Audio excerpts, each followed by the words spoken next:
Town hall में जो सामने उद्यान है, तो जितने भी सेनानी थे प्राय बैठ कर के विचार विमर्श किया करते थे। वैसे तो नगर सभा कक्ष के रूप में था और अंग्रेज़ों के भी कार्यक्रम होते थे, बैठकें होती थी।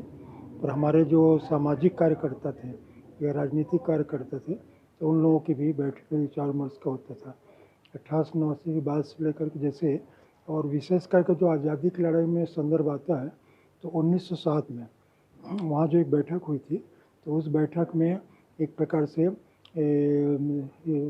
वंदे मातरम गान को लेकर के या कौन सा गाना पहले किया जाए, एक वैचारिक मतभेद हो गया था। तो पंडित रविशंकर शुक्ल, खापर्डे, है ना, ये सब जो वहाँ पर थे, तो उन लोगों ने फिर उसको ये किया और कार्यक्रम शुरू हुआ उनका, जो राजनीतिक बैठक या सम्मेलन चिंतन बैठक के लिए, तो वो प्रारंभ हुआ था। और बाद में खापर्डे साहब ने तात्यापार चौक में अलग बैठक ली थी।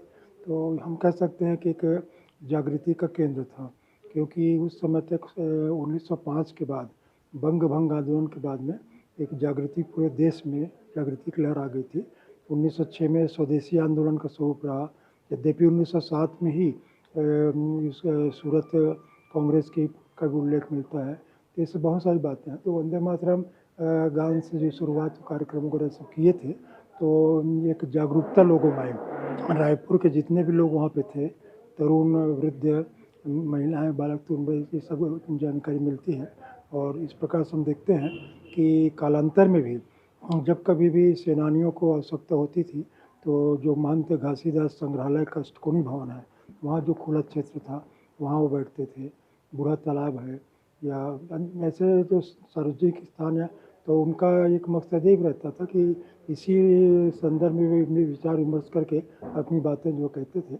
और बाद में समय समय पे कई बैठकें वहाँ होती रही। यद्यपि वहाँ की मूर्तियाँ जो सामने लगी थी, वो सम्राट की लगी थी इंग्लैंड की, और बाद में उसको म्यूजियम में रखा गया 1947 के बाद में।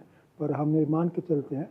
और प्रसंग एक मैं बताना चाहूँगा कि 1907 के बाद जब वंदे मातरम का शताब्दी वर्ष मनाया गया था, तो एक वहाँ कार्यक्रम होता, तो राज्यपाल महोदय वहाँ पे बैठे थे, महापौर थे और संस्कृति मंत्री वगैरह।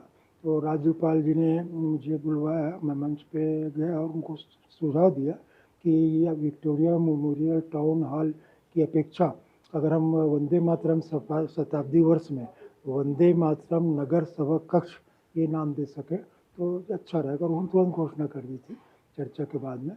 और इस प्रकार से हमारे लिए ये नाम पट अगर वहाँ लगा दिया जाए, तो निश्चित रूप से आने वाली पीढ़ी के लिए एक जिज्ञासा और इतिहास को जानने का एक केंद्र भी रहेगा, और उनके प्रति एक श्रद्धात्मक भावना जो है उत्पन्न होगी। सर, वहाँ कौन कौन से ऐसे स्वतंत्रता संग्राम सेनानी थे जो वहाँ क्या बनाया? नहीं, उस समय तो क्या था कि उस समय की बात जब हम करते हैं, तो ठाकुर प्यारेलाल सिंह है, पंडित सुंदरलाल शर्मा है, पंडित रविशंकर शुक्ल है, वामन राव लाखे हैं, महंत लक्ष्मीनारायण दास हैं, और इसके पश्चात पंडित रामदेव तिवारी हैं। तो ऐसे रायपुर के जो उस समय के जितने भी थे अपने सामाजिक जागृति करता, महंत वैष्णव दास हैं, ये जागरूक लोग, यदुवंशा ठाकुर हैं, तो बहुत सारे नाम आते हैं।